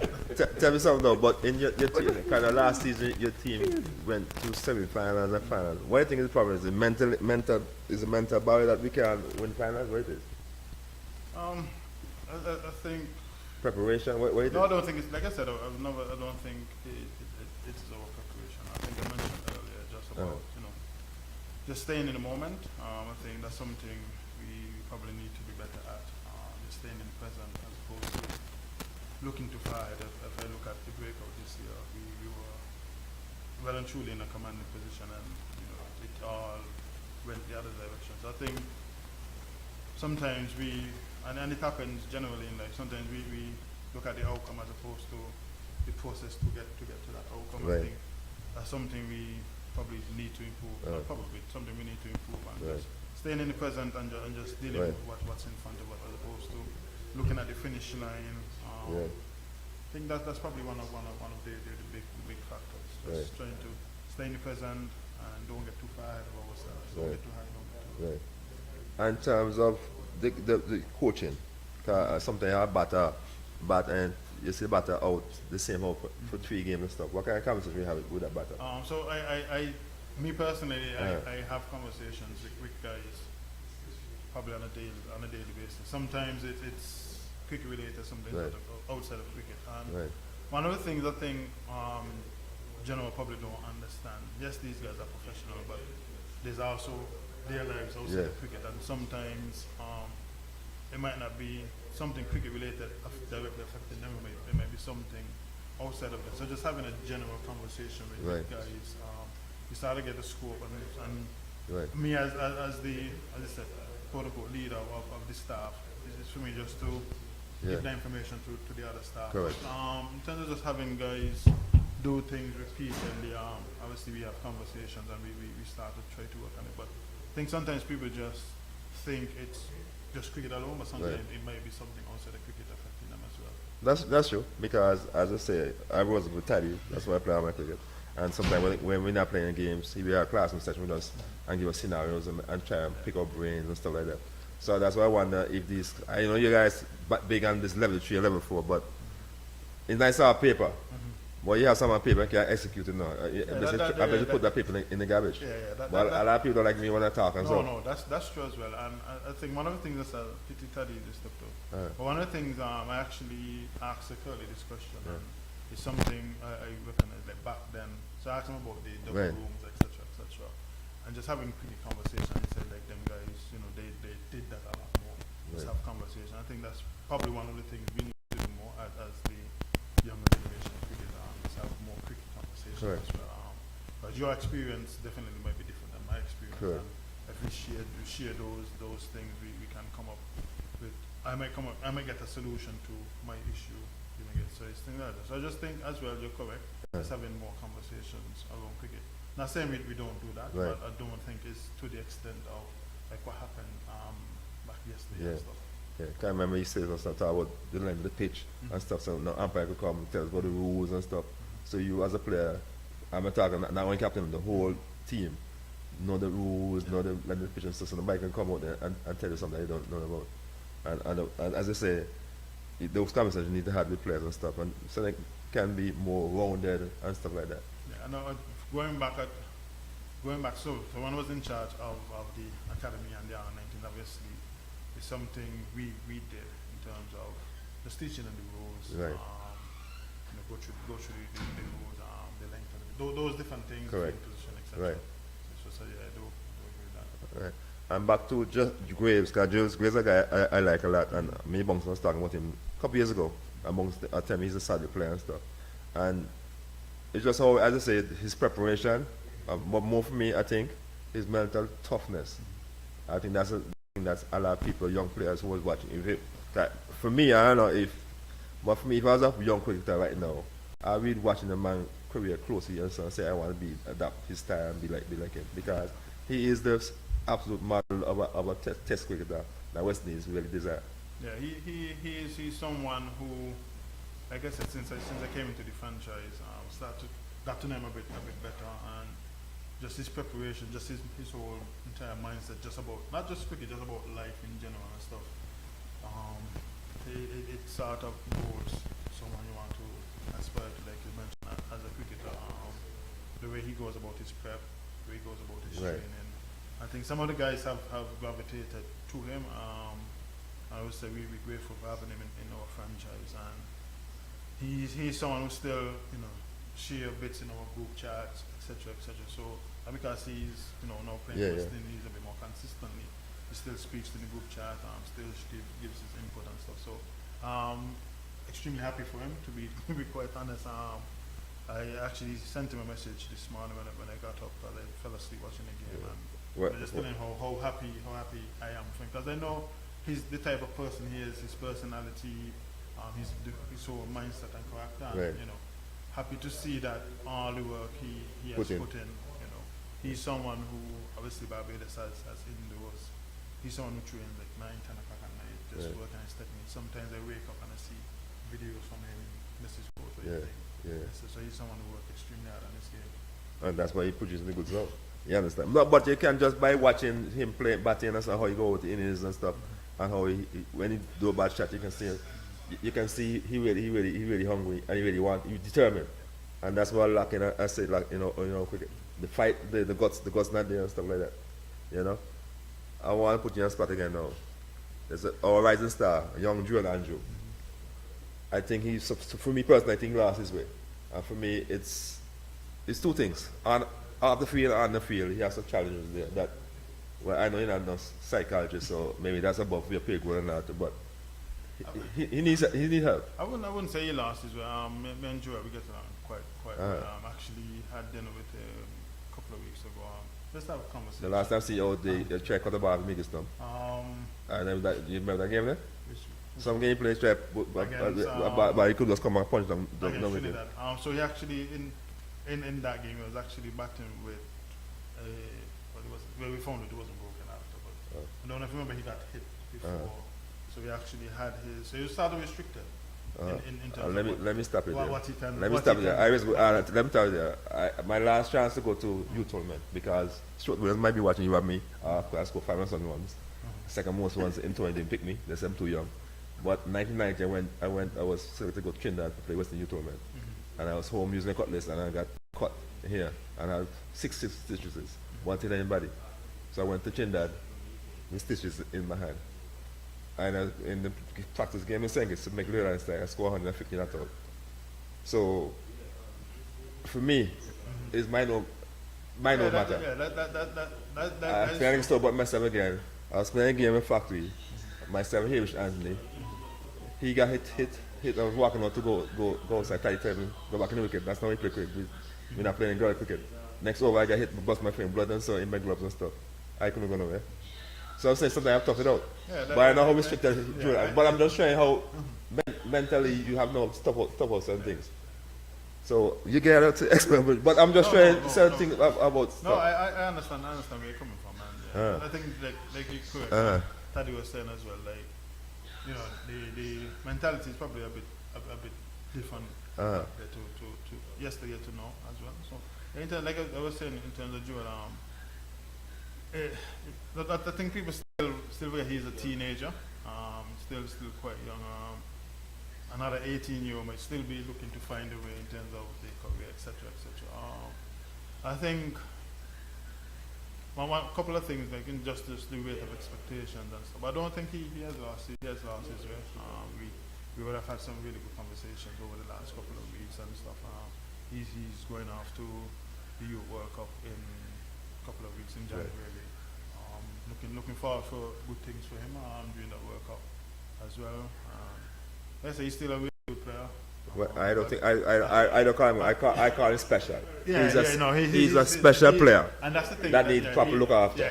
I love him to the board. He's very he's talented, special. but I think like for me, he's still a teenager, and as much as we can continue to help him along the way, I think that will be extremely important. And like I said, I'm just looking forward to him now playing in the Under-19 World Cup in a couple of weeks' time and doing the things we all know Joel can do. Yeah, because when I see Joel going, trust me, and he put himself up there with any class batsman in the world.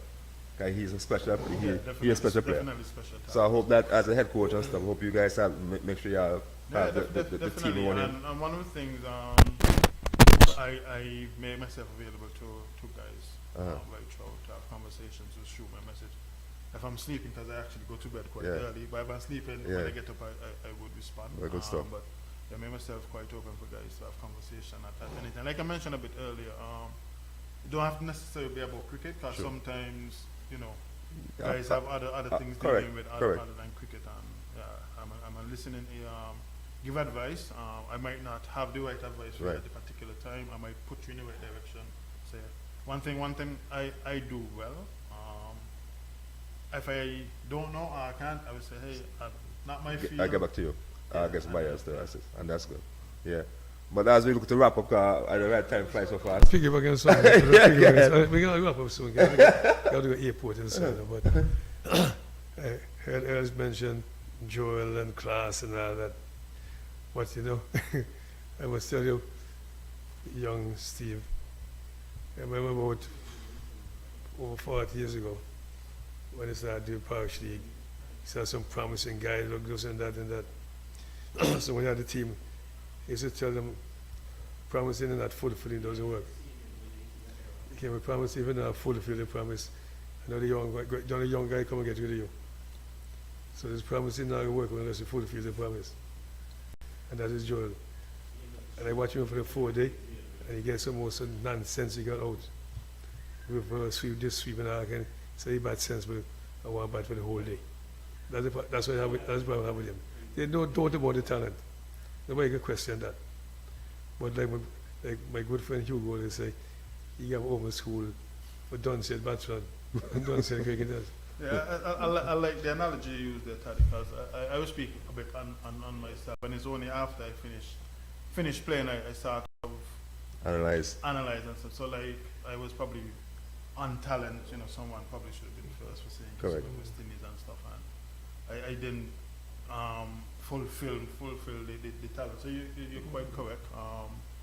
Think like I mentioned with I think sometimes it's only after the chance is gone you start to realize boy, you know what could have been. So you're quite correct. You're quite correct in saying, you know, saying what you said. But I think as cricketers now, I think one of the most important things is obviously to probably tap in a bit more to resources we have in terms of, and I always say to some of the guys from here, they have lots of legends in Antigua, so Correct. you can, you know, have conversations with them and tap into them. So yeah. That makes sense. But in terms of the upcoming 4-day though, what can the audience look forward to from Lewis? I know I put you on the spot. Is that No, that's not on the spot. Obviously, you go into any competition to obviously win it, and like I mentioned, I think I did an interview probably a month or two ago, just in terms of bringing silverware home to the Leeward Islands for people of the Leeward Islands as well. That's the aim, obviously.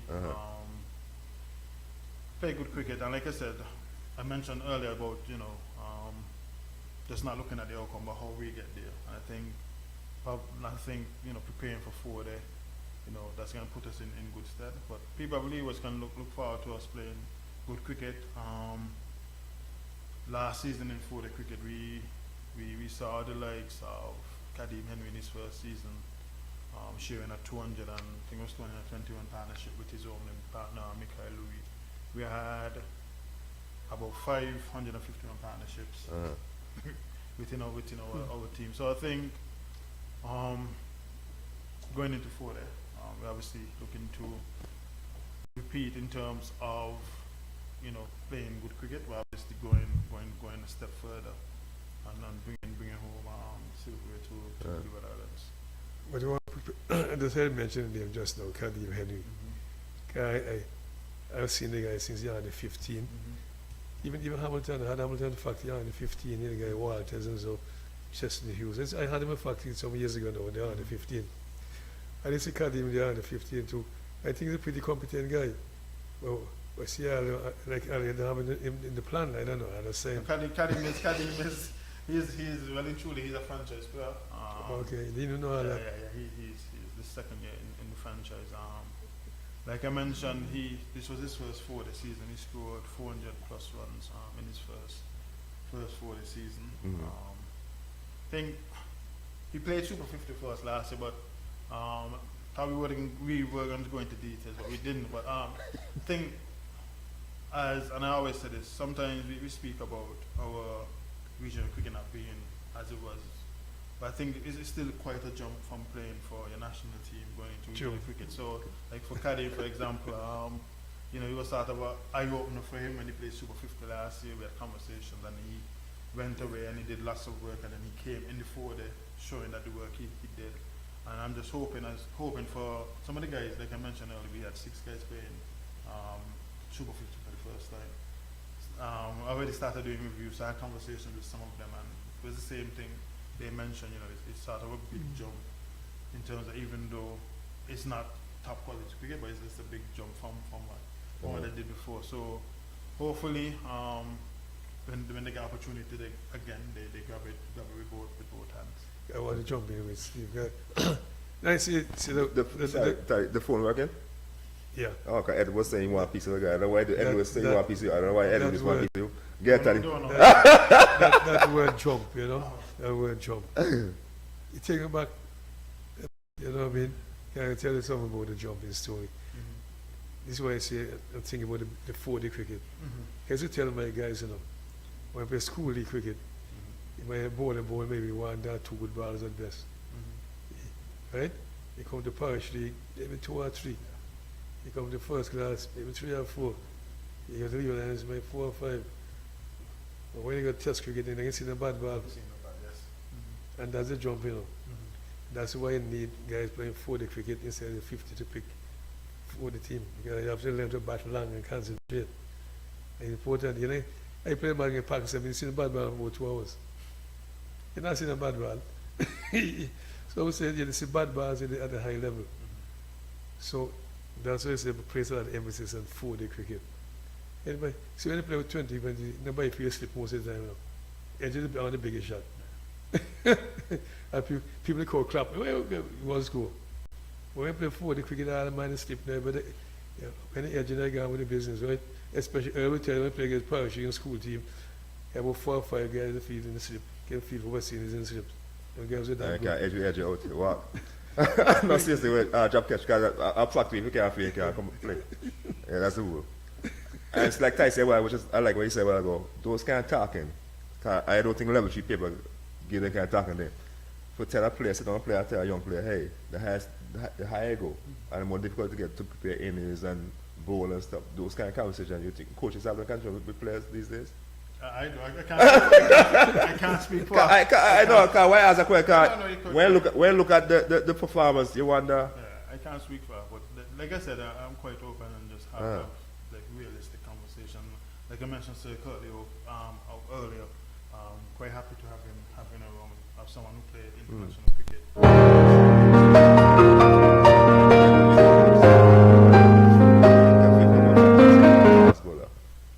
And you tell Viv this I say after no, he pick him. I was right there. Nobody. I was right there when it comes to having. Yeah, no Viv walk. I walk in the flat and stuff. Oh, Ed. Yes, sir. Turn up, Ed. Turn him. I want to deal with this. I want to deal with this guy here, Liebert. Turn you up. I want to deal with him. I'm going to go from Coin. Okay. Just the other day, you got Michael McKenzie, your rising star, leg spinner, and you have your captain. Give him the ball to bowl. Oh. Give him the ball to bowl at 6. Hello? Yes, from McKenzie. Yeah, McKenzie. Okay. Yeah, but you have Michael McKenzie, and you let your captain, give him the ball 6 to bowl, and he bowl first straight. That's my first thing. My second thing is that he hit the nail on the head. You got Joel Andrew. He has about 10 or 12 first class game. And he done out reverse sweep at least 4 out of that 10. And you guys sitting there talking about talent and allow him to do all those foolish nonsense and don't sanction him. You as a head coach need to stop McWilliam and what's his name, Jimbo, and all of them manipulate you. Because that's what they're doing. And you are not standing up for yourself. All you're going to get is those guys who carry you down and they fire you. You need to stand up as a head coach and do the right thing. And just a minute. I heard you talk about Justin Graves. I've been watching Justin Graves for a while. And Justin Graves is what you need in a middle order. He made 100 in Antigua, which was classic. No 6, 20 singles, 4 single 4. Against the TV players in Antigua, I made 100. That is supposed to be a textbook thing for all you players and them to sit down and watch. Go ahead, Earl. No, wait. Again, Yeah, I'm listening. what are you saying? I'm saying that the 100 that Justin Graves made in Antigua against his first test, that is supposed to be putting up in a frame and show every individual in the Lewis and West Indies team how you construct an innings without making 6s and 4s. And nobody has done it yet. True. We need to stop the foolishness that we entails in with him. Kerry Maguire cannot captain. Can't captain. You cannot give Kerry Maguire the team to captain because he can't captain. You guys says, oh, he captain well in the breakout league. One time or so, I watch all the games. No captain give away a hit like that. There's some foolish shots. And we not letting the players be accountable for the foolishness. As head coach, you have to stand up and let players be accountable for the foolishness. You see the guy next door, gentleman right there. When people get 51, they think they make runs. When you make 51 for him, he tell you, it is make runs that they make. We need to get back to that standard if we want to keep the cricket going, or else we will end up just like what we are now. We was 300 something for 5. I know we 384. And you sit down there, somebody has to sit down. Before after that game, never sit down. You can't come, especially a man like Hampton. You can't Hampton, you cannot. You don't too senior, you play for about 15, 20 years. We need to stand up and stand up for the right thing. You head coach and you guys are too soft. You try to say, what you used to tell you? We never acting for dance cricketers. And we continue the same thing, only the same thing, and do the foolishness. Like I leave, make 4 back-to-back 100. I go to that 50 over thing, I can't scrap nothing. Don't tell me nothing farm. We need to look at all of them, sit down and analyze all the cricket as a head coach. That's your job, to sit down, we got all of them, boom, and at 6 o'clock or 7 o'clock at night time, and watch like you watch TV. And come back and critique what you do. We need to stop the foolishness if you want the cricket to continue. I'm finished venting. I'm finished venting. Okay, thanks for that. But hey, could No problem. Respond. No problem. Respond if you can. I didn't hear everything. Thanks, Carla. Didn't hear everything. Ed Lewis, that's Ed Lewis, right? No. You can realize it. He knows. He knows me, yes. Listen, I encountered him in Antigua in a final. When he was a little guy playing for Celtic, drinking Jack Daniels, a 15 or 16-year-old boy. I encountered him in Antigua. I had a 15 or 16-year-old wicket-keeper guy from Celtic drinking Jack Daniels. And when I approach him, When I approach him, he might tell me, oh, you can't control me with the kids nowadays. That's what he told me. When you don't know me, I pick a team. Me, Taddy, him, and Hamish. Oh, you don't know me now. Oh, Ed was correct to that. Would you Hamish? I think so. Oh, okay. When Hamish was the chairman and selector. Yeah, okay. When Hamish was the chairman and selector. You I don't, see, this is what happened. This is what happened. The youngsters of today, they know all the guys that play for the words and give them some respect. They don't know that. They look at you first and they talk to you and they tell you that they forget everything. I don't forget him. I do not forget him. Because I met with him, me, Taddy, him, and our Hamish sit down on something Richard Stadium and pick a team for the under-19 team. The same Taddy Henry was the captain of the team. The same Caddyman was the captain of the team. He was the coach, but he was the coach when he was the coach. He was the coach then. He was a selector. He wasn't the coach. He was a selector. No, I don't think so. I think you have the wrong person, Ed. Ed, the wrong man, Ed. Taddy, I know that guy, but they let me back my hand. He captain Sankit in a final. Captain Sankit in a final in Antigua at Police Ground when Aston Richard make 100 of them. Yeah. Now tell me, know him well too. I have encountered all these guys. You play there? Aston Richards make 100 or something? Ask him. Okay, Earl, hear this. He asked him if he remember the final they played at Police Ground against Antigua. When Antigua beat them at Police Ground. I can call all the players. That was involved in that. Gavin Williams. Ed Harakat. Gavin Williams. Listen, I'm telling you, I know Lightbird, Taddy, I know that Lightbird. I know that Lightbird way too. But he know you. I know him well. Greedy Lightbird. Maybe Greedy Lightbird, Ed. Maybe Greedy Lightbird, Steve. It was a selector. You guys think, I know this guy. I know him very well. Okay. As I said, I encountered him, Captain Sankits. Did you Captain Sankits? Yeah, okay. Yeah, Captain Sankits on Leeward Island for years. So yes, I know that Captain Sankits on Leeward Island. I know. I'm not acting, I'm telling you. Any cricketer in the Leewards that I don't know is because we don't watch screaming. I'm watching this streaming before they start commentate. They were just streaming.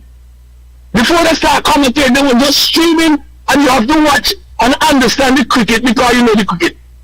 Only now you see the streaming and the commentating. But when they started first, when this cricket board started first with streaming, they never used to commentate.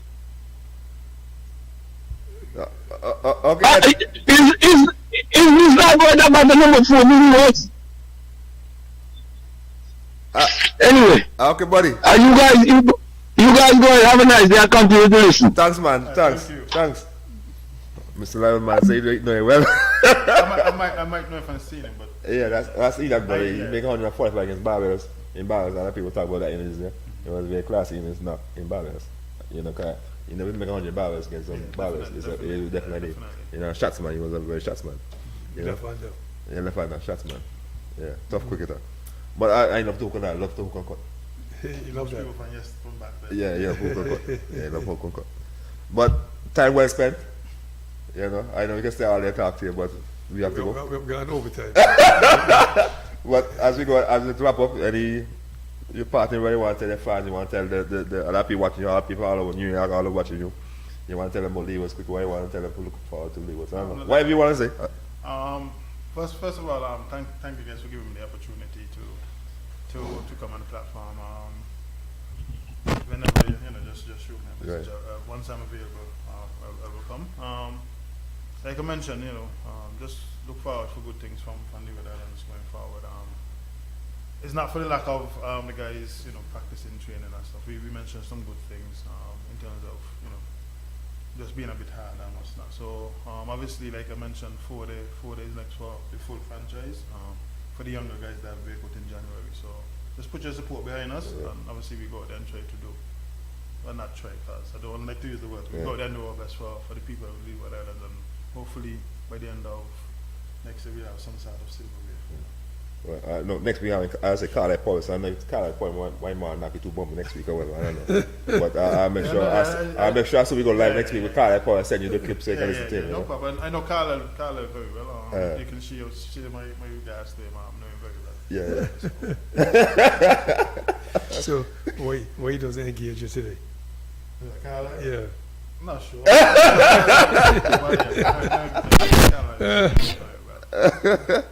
Yeah.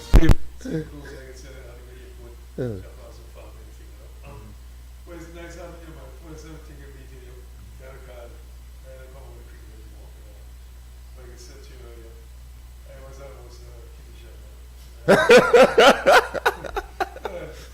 The lakes and snakes were family, so I let you know that the lake was upstairs, said family, seeing all that. So our government channel is going for me, sick on that. And some connections there, and some people walking here and those are cool. And very good friend was Charles Wiggins. My boys come and stay with him as well. That's my boy. We have money. And I was going to joke. We're so close to the guy saying things that you were going to joke in the show. When you go down there, come pick me up, I'm alive. And it's the night before the game. So we're going to dinner now. And jump back home by past the morning place, waiting and let's go with Carrie. Carrie, come back here and see what happened, Charles. Wow. You didn't get a chance with TPO. Hold up. So it's okay, Charles. So at least it's being honest. That's just saying like emoji, honestly. You know what I mean? I have a problem with that. Hey, talk straight, don't think that's why I don't go with cricket. Because there's some people who like to talk the truth. And I can't do that. But try to get the young boy when they made Thomas. Ocean Thomas. Get him fit, man. Take him to see the body, maybe run some laps. It's a hot sun. 3 days a week. Push yourself. The guy that wasn't going to gym. First day, might go and do the 1 lap. To get built up. Right. They get the 1 lap. Even later, we go to Catholic. Free money again, the 1 lap in 12 minutes. 2 laps, 23 minutes. I'll go in 2 laps so easy. I'll go 3 laps. You know what I mean? Don't get on that kind of fit. So, if you get the guy to that, you may help him fast when you come over. Because he has a pace. I signed one day, the tears we can see the word. Yeah. So I really do well, really do that. But it's a fitness is the key for us with us. Even if it, everything how far, but the problem is, yeah, the one that nobody could have with them. We can't feel it from with them. We have to feel. So those are my little knick-knack and chit-chat with them. Stay on the feet, get fit. You know what I mean? 99 of 100. That's true. That's true. Still a half century. Well, Mr. Leiber, I just want to say thanks for taking your time out to come spend time with us. We thoroughly enjoyed the show, and the audience clearly enjoyed the show too. Ed was a bit passionate there. Ed was Ed really loved the cricket and stuff, so very passionate. And I think, not to cut you off, I think that's the Leeward Islands inside of it. I think they sort of passionate people and Correct. always want the team to do it. So I have no issue with that and stuff. One thing about it, if no one is passionate, then we know cricket is going to do. But once you're passionate, you still love the cricket and you want to see the best out of it. So. Yeah. So I just want to wish you all the best in your upcoming 2 series, the 4-day and the Breakout League. And continue to do the good job you're doing. If study pass, you well pass. So study pass this morning, say well pass. So keep up the good work. Thank you. Yeah. And as I said, once you're available, we definitely invite you back to hear what's up with the 4-day cricket and stuff like that. Because that's our passion. We like the longer version So you want to hear what's going on with the food there. All right, guy.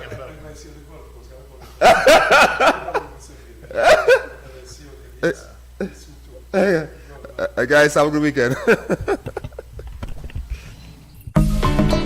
Jingle your keys and get in gear with a car loan from ACB. Drive away with a loan that fits you. Get up to 100% financing and 10 years to repay on a new or used car. Plus, get a pre-approved credit card. So rev up and get in gear with a Simply Smarter car loan. Call or visit us or go to acbonline.com for more. ACB Caribbean, simply smarter banking.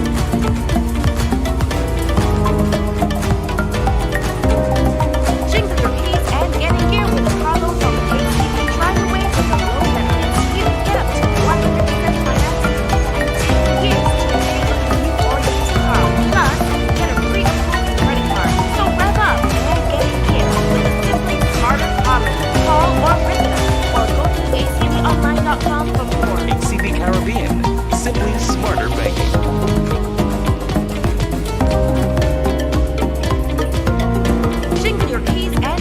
with a car loan from ACB. Drive away with a loan that fits you. Get up to 100% financing and 10 years to repay on a new or used car. Plus, get a pre-approved credit card. So rev up and get in gear with a Simply Smarter car loan. Call or visit us or go to acbonline.com for more. ACB Caribbean, simply smarter banking.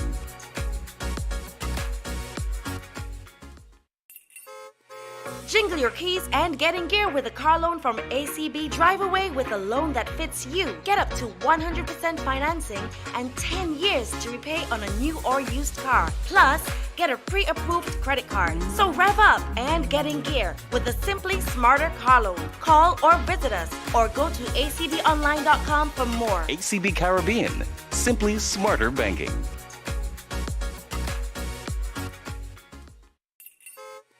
Jingle your keys and get in gear with a car